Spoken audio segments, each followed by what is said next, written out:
My name is Ilara Wynn, 72 years old, born and raised under the gray skies of Portland.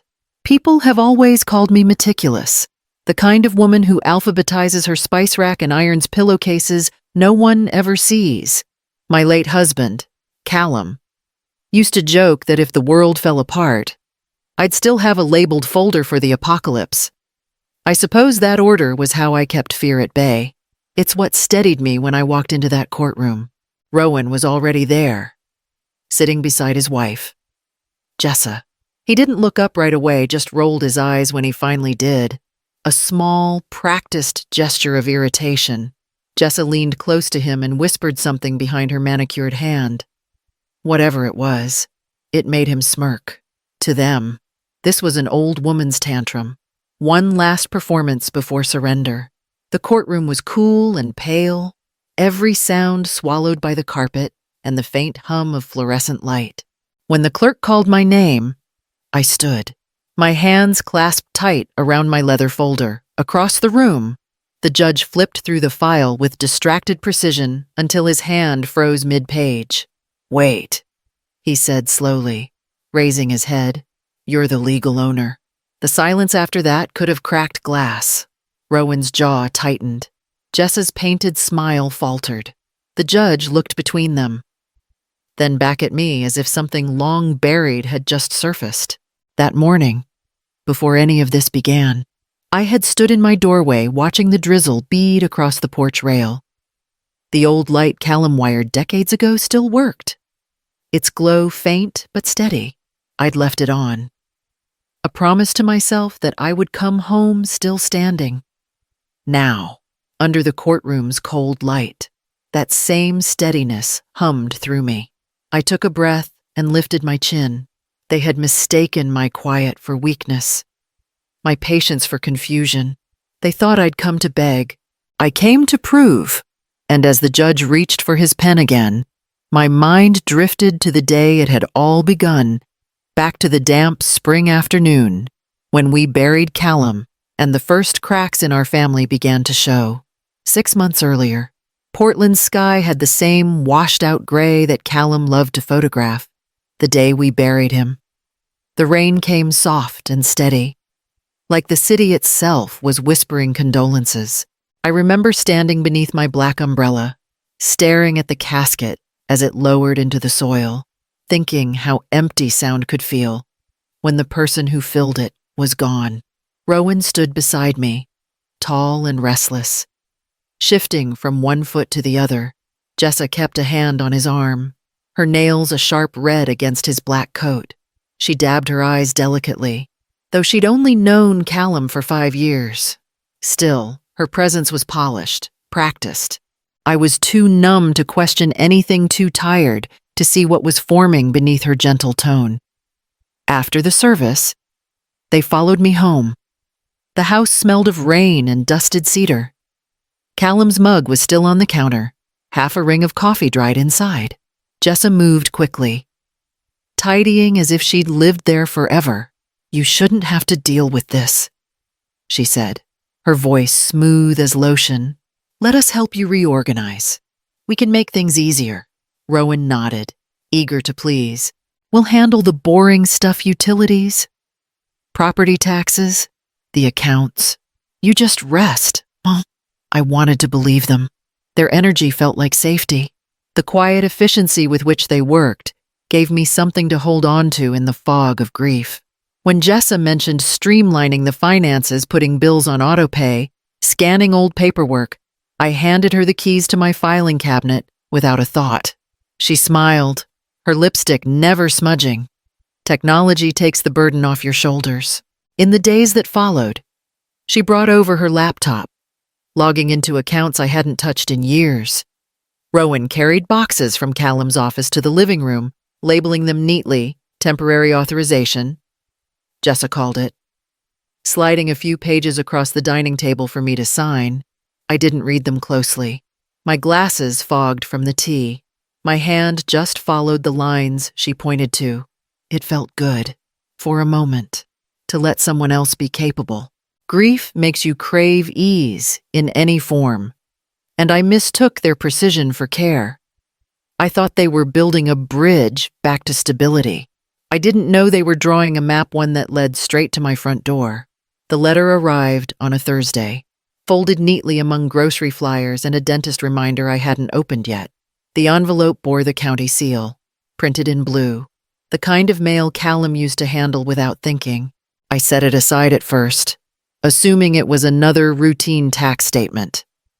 It wasn't until after dinner, when the kettle hissed and the rain pressed against the windows, that I slid it open. The words didn't make sense at first. Ownership reassignment pending. I read the phrase 3 times, my stomach tightening. I checked the address twice, then a third time. The letter was addressed to current occupant. I went to the cabinet where Callum kept our documents. The drawer labeled in his tidy engineer's handwriting, Home Legal. The smell of paper and old wood rose up like memory. Inside was our deed, the one we'd signed after refinancing 15 years ago. I smoothed the pages on the table under the yellow kitchen light. There it was, his signature. Callum A. Wynn. Only it wasn't. The looping C was wrong. Callum always began with a curve that dipped slightly left, almost like a musical note. This one slanted up too sharply, mechanical, lifeless. My pulse drummed in my ears. Maybe the ink had faded. Maybe I was misremembering. Grief could distort things. I'd read that somewhere. Still, the paper felt heavier than it should, as though it carried something unspoken. I reached for the small box of receipts in the drawer, Callum's old repair slips from years of wiring neighbors' porches, each signed in that same careful hand. I spread them across the table, one after another, until the truth stared back at me under the lamplight. Every single signature curved the same way, except on the new deed. I sat there for a long time, the house humming around me. Outside, the porch light flickered once, faint but steady, like it knew it couldn't be a mistake. Someone had forged his name. I thought of Jessa's laptop, the way she'd handled our documents with manicured ease, her smile precise. I wanted to believe I was imagining things, that this was still the home Callum and I built together. But as I ran my fingers along the page, the ink felt foreign, cold, and final. By morning, the paper still sat on the kitchen table, its corners curling from the damp air. I hadn't slept. Every time I closed my eyes, I saw that wrong loop in Callum's signature. It wasn't grief. It was violation. I needed someone who could see it clearly, someone who wouldn't dismiss me as an old woman chasing ghosts. That's when I thought of Marion Delcourt, Callum's oldest friend. They'd served together on the city's Historic Preservation Board years ago, arguing over brick colors and zoning lines like generals. Marion had retired from estate law a decade earlier, but his mind had never dulled. His office sat above a used bookstore downtown, the kind of place that smelled of paper and rain. He rose from his chair when I entered. His frame stooped, but his eyes bright behind thick glasses. "Ilara," he said softly, "I haven't seen you since Callum's retirement dinner. Sit down. Tell me what's wrong." I slid the documents across his desk. For a long time, the only sound was the rain hitting the window panes. Marion read carefully, comparing signatures under a brass lamp that threw warm light across the papers. When he finally looked up, his expression was grave. "This isn't Callum's hand," he said. "Someone traced it or used a digital copy. Whoever did this, they knew enough to make it look formal, but not enough to make it believable." My throat tightened. "Can it be undone?" He nodded slowly. "It'll take patience. We'll start by filing a lis pendens, a public notice that the property is in dispute. That will freeze any transfer. Then, an affidavit stating your ownership and the suspected forgery. Oregon has strong elder financial abuse laws. Ilara, they can't just take what's yours." His voice steadied something inside me. For the first time since Callum's death, I didn't feel like I was drowning. Marion's lamp glowed between us. And I remembered how Callum used to say that good light reveals everything you try to hide. As I drove home through the drizzle, I decided I'd replace the dead bulb in our porch lamp that night. When it finally flickered on, warm against the dark, I stood at the threshold and whispered to the empty house, "All right, Cal, let's see this through." By the following weekend, the kitchen smelled of rosemary and roasted potatoes, familiar. Safe things I hoped might steady the air between us. I'd invited Rowan and Jessa for Sunday lunch, wanting to believe there was still a version of us that could sit together without pretense. I set the table with the same china Callum and I used on anniversaries. The plates gleamed under the soft light, everything in its place. They arrived late, bringing wind and chatter. Jessa's perfume filled the room before she spoke. "Smells amazing. Mom," she said, dropping her purse on the counter as if it were her own home.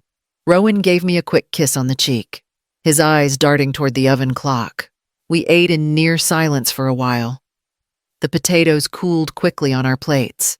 I waited until Jessa finished complimenting her own recipe for lemon vinaigrette before I reached for the folded letter on the sideboard. "I got a notice from the county," I said evenly. "It mentioned something about ownership reassignment. The deed has Callum's name, but the signature isn't his." Rowan froze. Jessa didn't. She laughed lightly, the sound brittle. "Oh, Ilara, you're remembering wrong. You've been through so much. Grief makes details fuzzy. I know my husband's handwriting," I said quietly. Her smile tightened. "You'll thank us later. The house needs proper management, and we're handling things responsibly. It's in capable hands." The words struck like ice. Capable hands. I saw them as they truly were. Hands that sorted my papers, signed my name, shifted my life beneath me while calling it help. Rowan's fork scraped against his plate, a metallic sound that broke the silence. "Rowan," I said, "did you know about this?" He didn't look up. "It's complicated. Mom, we thought—" He stopped, eyes flicking toward his wife. I felt my pulse in my fingertips. My fork trembled against the porcelain. The air had that strange stillness of betrayal the moment before you realize you've already lost what you were trying to protect. Without a word, I rose from the table. My wedding ring caught the light as I gripped it, the metal warm against my palm. In the hallway mirror, my reflection looked older than I remembered, but steadier too. I left them at the table, the meal untouched, the air colder than the rain pressing against the windows. The next weeks blurred into folders, signatures, and the sterile smell of courthouse corridors. Marion handled most of it his calm precision, grounding my scattered thoughts.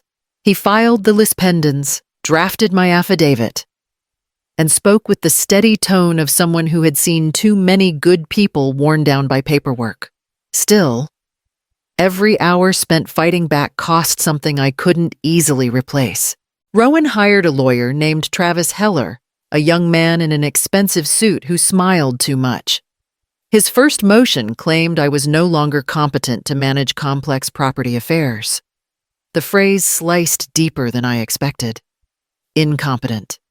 I'd balanced accounts for 40 years, paid every bill on time, and kept meticulous records of every warranty Callum ever saved. But suddenly, because I was 72 and grieving, they said I couldn't be trusted with my own roof.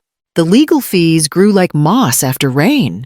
To cover the forensic examination of Callum's signature, I sold my antique tea set, the one we'd brought home from our honeymoon in Victoria. The shop owner gave me half its worth, but I didn't argue. Proof was worth more than porcelain. Nights became long stretches of restless thinking. The neighbors stopped waving when I checked the mail. Gossip had a way of seeping through hedges. Family dispute. I overheard once. Sad, really. My hands trembled when I poured tea. I began sleeping with a lamp on, afraid of the dark silence that followed each new legal letter. Then came the hearing. Marion's voice was firm, but the judge temporary.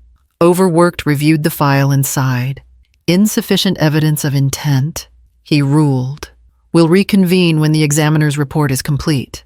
The words landed like stones. Everything I'd sold, every page I'd signed, suddenly felt small. Back home, I sat in the kitchen, the house dim except for the faint hum of the refrigerator. I almost called Marion to say I couldn't do it anymore. Then, as I gathered papers from a drawer, a loose printout fluttered to the floor.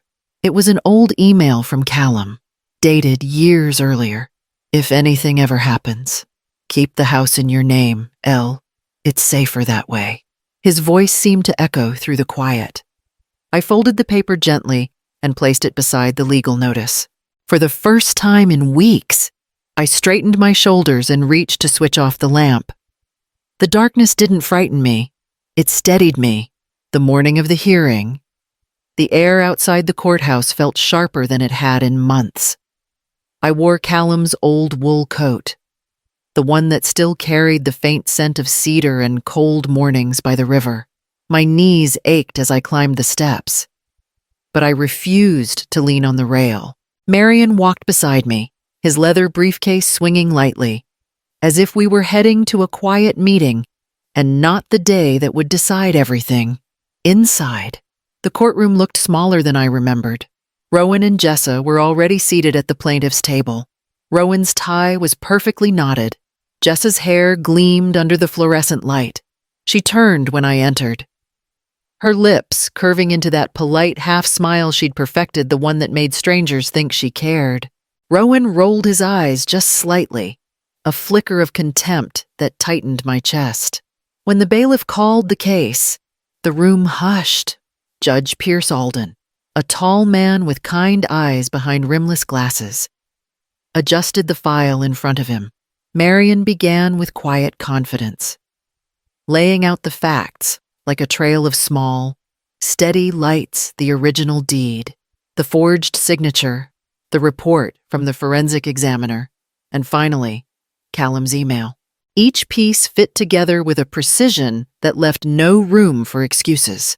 Heller tried to interrupt, objecting on technicalities, but the judge waved him off. Proceed. Mr. Delcourt. Marion handed over the notary's journal.